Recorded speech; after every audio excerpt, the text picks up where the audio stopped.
नमस्कार। खबर मंत्र के इस अंक में आपका स्वागत है। मैं हूं अभय सिंह। ईडी की छापेमारी के बाद बड़कागांव विधायक अंबा प्रसाद ने की प्रेस वार्ता। कहा, मुझे परेशान करने के लिए मेरे परिवार को प्रताड़ित किया जा रहा है। ईडी की छापेमारी के बाद बड़कागांव विधायक अंबा प्रसाद अपने घर हजारीबाग पहुंची और अपने आवास पर प्रेस वार्ता का आयोजन किया। प्रेस को संबोधित करते हुए उन्होंने कहा कि अफवाहों का बाजार गर्म है। मीडिया के माध्यम से सूत्रों के हवाले से अनर्गल खबरों को फैलाया जा रहा है। इससे मानसिक प्रताड़ना होती है। मेरे नाम से सिर्फ एक गाड़ी है जिससे मैं विधानसभा आती हूँ, जाती हूँ। मुझे कोई 200 एकड़, कोई 300 एकड़ संपत्ति का मालिक बता रहा है। मेरे विरोधियों के सूत्र गलत सलत अफवाहें फैला रहे हैं। भाजपा लोकसभा चुनाव को लेकर डरी हुई है और विपक्ष के मजबूत उम्मीदवारों को ईडी, सीबीआई, इन सब सरकारी एजेंसियों के माध्यम से परेशान कर रही है, लेकिन वो डरने वाले नहीं हैं। लोगों ने उन्हें यहाँ तक पहुँचाया है। संघर्ष से उनका नाता रहा है। कहा कि दुख इस बात की है कि मेरे परिवार के लोगों को परेशान किया जा रहा है, जिनका राजनीति से कोई नाता, कोई संबंध नहीं है। मेरी दादी, मेरी माँ, मेरी बहन, मेरे भाई, मेरे परिजनों को परेशान कर सभी का फ़ोन जब्त कर लिया गया है। हम एक दूसरे से संपर्क नहीं कर पा रहे हैं।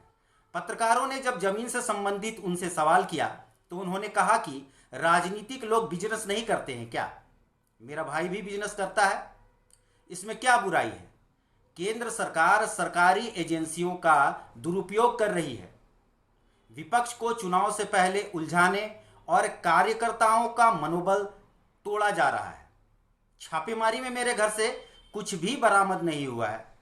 कुछ डॉक्यूमेंट्स बरामद हुए हैं और 1400 रुपये मात्र बरामद हुए हैं।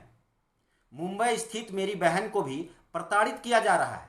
सीओ शशि भूषण सिंह के मुद्दे पर कहा कि मेरा उनसे कोई लेना देना नहीं है, कोई नाता नहीं है। मैंने हमेशा से भ्रष्टाचार के खिलाफ लड़ाई लड़ी है। लोगों के हक के लिए एनटीपीसी के खिलाफ आवाज उठाती रही हूँ। मेरी लोकप्रियता के कारण सरकार मेरे खिलाफ कार्रवाई कर रही है। आगे कार्रवाई जो भी होगी वह राम भगवान जानते हैं। हम जनता के लिए खड़े थे, खड़े हैं और खड़े रहेंगे। आगे जो भी होगा उसे हम सहने के लिए तैयार हैं।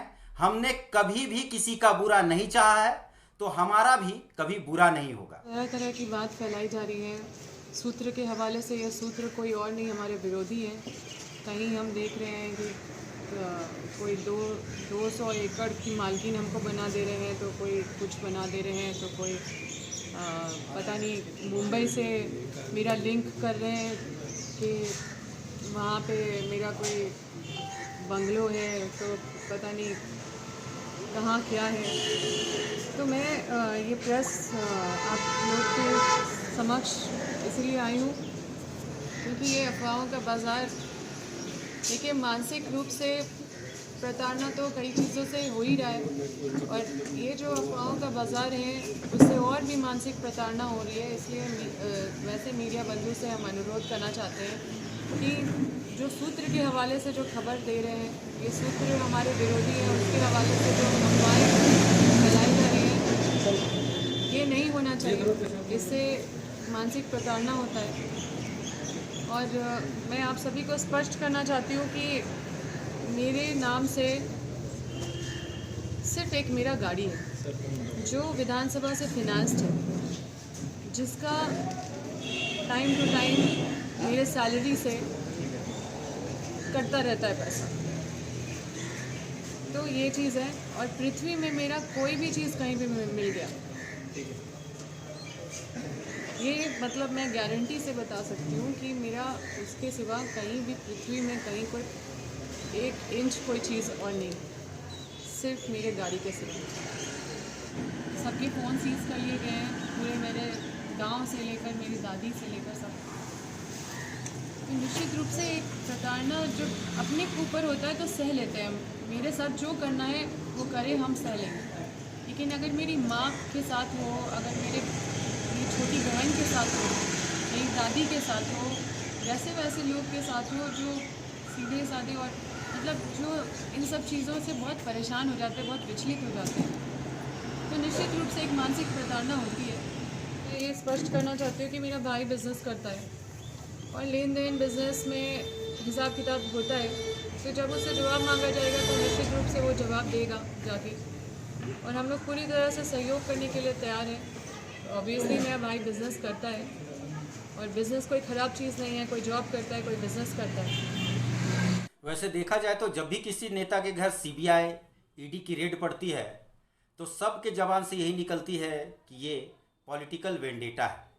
केंद्र सरकार घबराई हुई है, एजेंसियों का दुरुपयोग हो रहा है। लेकिन यह मामला जब कोर्ट में जाता है और फिर उनको जेल हो जाती है, उसके बाद कुछ बोलने लायक रहते नहीं हैं। अंबा प्रसाद के मामले में क्या होगा ये आने वाला वक्त बताएगा।